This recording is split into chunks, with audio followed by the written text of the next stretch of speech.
Berkeley Chefs channel. I'm Chef Elijah, and today I'm going to show you how to make a cassava pone to the one you see right here. And without further ado, let's jump right into the video with less talking. Okay, so the ingredients we have is a pumpkin to begin with. You need to have a pumpkin because it's a pumpkin recipe. We have some cassava. We also have some coconut sugar, coconut flakes, some coconut cream, and some coconut milk. And we have our special spices. So the spices we have are some cinnamon, some pumpkin powder, some clove, and some ginger. We also have some baking powder that we're going to use in this recipe. We're going to start by getting our small knife here to peel our cassava. I should probably move these aside before they knock down. This recipe is gluten-free, dairy-free, and nut-free.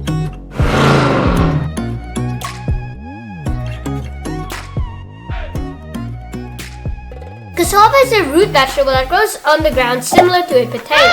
The leaves of the cassava plant is edible and is eaten. Cassava is eaten by 800 million people around the world. Cassava must not be eaten raw due to its cyanide, dangerous poisoning content. It must be cooked or soaked before you eat it. And we'll take a break to see how we do. Cassava too, we'll peel it now.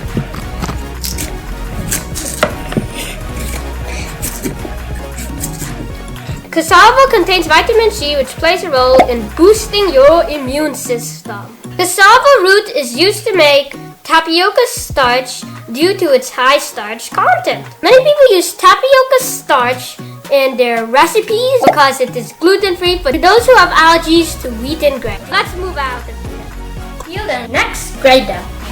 Bowl, spoon, grater.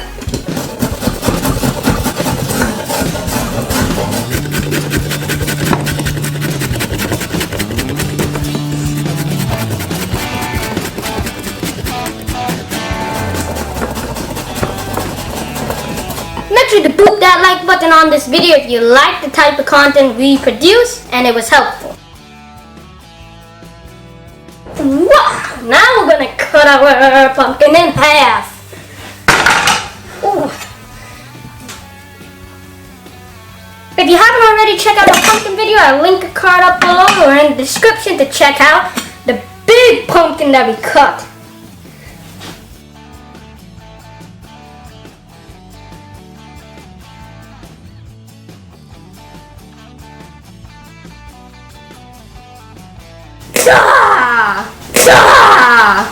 Ooh, pumpkin bust. Ooh, so many seeds.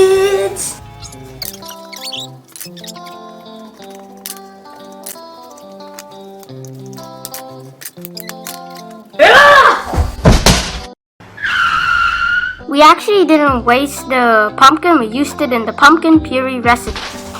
Won't be needing that for this part of the recipe. We only need half a pumpkin.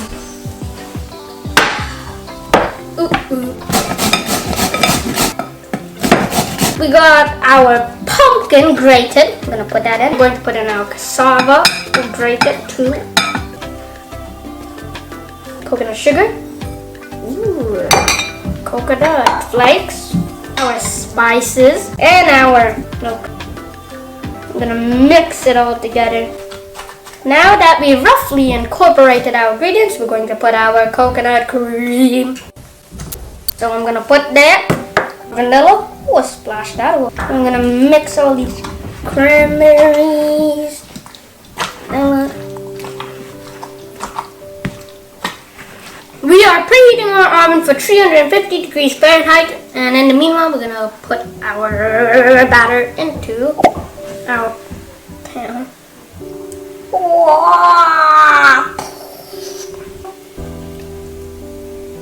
That looks just about lush.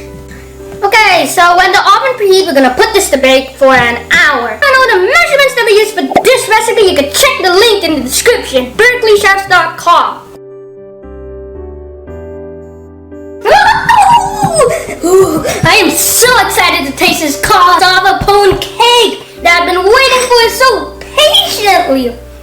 Let's give it a taste right away. Now before we taste it, make sure to like this video. The cassava pone is sweetened just rightly You can taste the pumpkin and the cassava.